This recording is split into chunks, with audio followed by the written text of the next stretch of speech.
अस्सलामुअलैकुम। आज हमारा टॉपिक है कि हमारी शुगर उम्र के लिहाज से कितनी होनी चाहिए और हमें कौन सा टेस्ट करवाने की ज़रूरत है। हमारे माशरे में दो तरह के शुगर के मरीज़ पाए जाते हैं।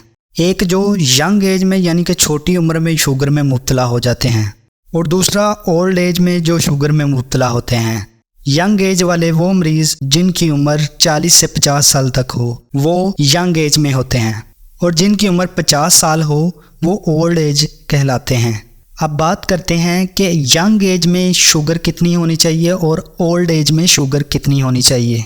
जिनकी उम्र 20 से 50 साल तक के दरमियान हो तो उनकी फास्टिंग शुगर 100 होनी चाहिए और इनकी रैंडम शुगर यानी कि खाना खाने के 2 घंटे बाद चेक की जाए तो 150 से 160 के दरमियान होनी चाहिए, क्योंकि यंग मरीज़ को कोई और बीमारी ना होने के बराबर होती है। यानी कि ब्लड प्रेशर और दूसरे अज़ा वगैरह यानी कि गुर्दे वगैरह सब ठीक होते हैं, इसलिए इनका शुगर लेवल फास्टिंग में 100 और रैंडम में 150 से 160 के दरमियान होना चाहिए। इस मरीज़ को चाहिए कि अपना लाइफस्टाइल ही कुछ ऐसा रखे कि इसकी शुगर इससे बढ़ ही ना सके। रोज़ाना वर्जिश का मामूल बनाए और अपने खाने पीने की चीज़ों पर गौर रखे। जिनकी उम्र 50 साल से ज़्यादा है इनकी फास्टिंग शुगर 120 से 125 के दरमियान होनी चाहिए और इनकी रैंडम शुगर यानी कि खाना खाने के 2 घंटे बाद 170 से 190 के दरमियान होनी चाहिए। इस मरीज़ को भी चाहिए कि अपना लाइफस्टाइल ही कुछ ऐसा रखे कि इससे ज़्यादा शुगर हो ही ना पाए।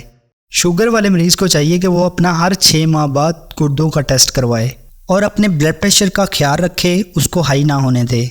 शुगर वाले मरीज़ के पास अपना खुद का ग्लूकोमीटर होना चाहिए, ये बहुत ज़रूरी है। इसके पास नए कपड़े और जूते हो ना हो, इसके पास ग्लूकोमीटर का होना बहुत ज़रूरी है, जिस पे वो अपना शुगर लेवल चेक करता रहे और उसको पता हो कि इसकी शुगर बढ़ तो नहीं रही। फिर जो अगला टेस्ट होता है इसको HbA1c कहते हैं।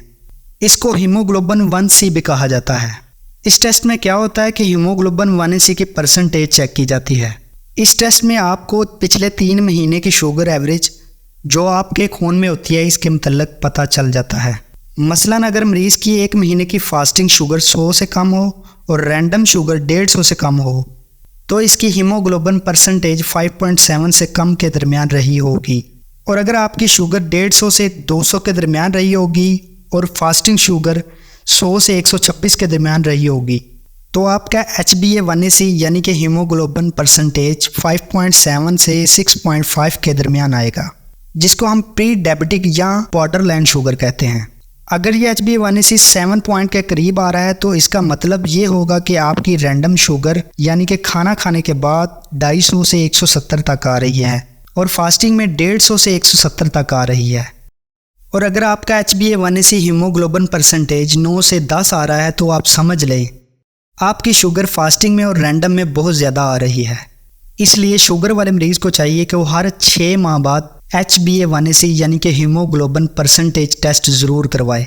और एक बात ज़रूर जहन में रख लें कि जब भी शुगर वाला मरीज़ अपने डॉक्टर के पास चेकअप के लिए जाए तो वो अपना शुगर का रिकॉर्ड 1 हफ़्ते का फास्टिंग का और 1 ही हफ़्ते का रैंडम का ज़रूर बना के साथ लेके जाए, ताकि आपका डॉक्टर इस चार्ट को देखकर आपको बेहतर मेडिसिन और बेहतर इंसुलिन एडवाइस कर सके।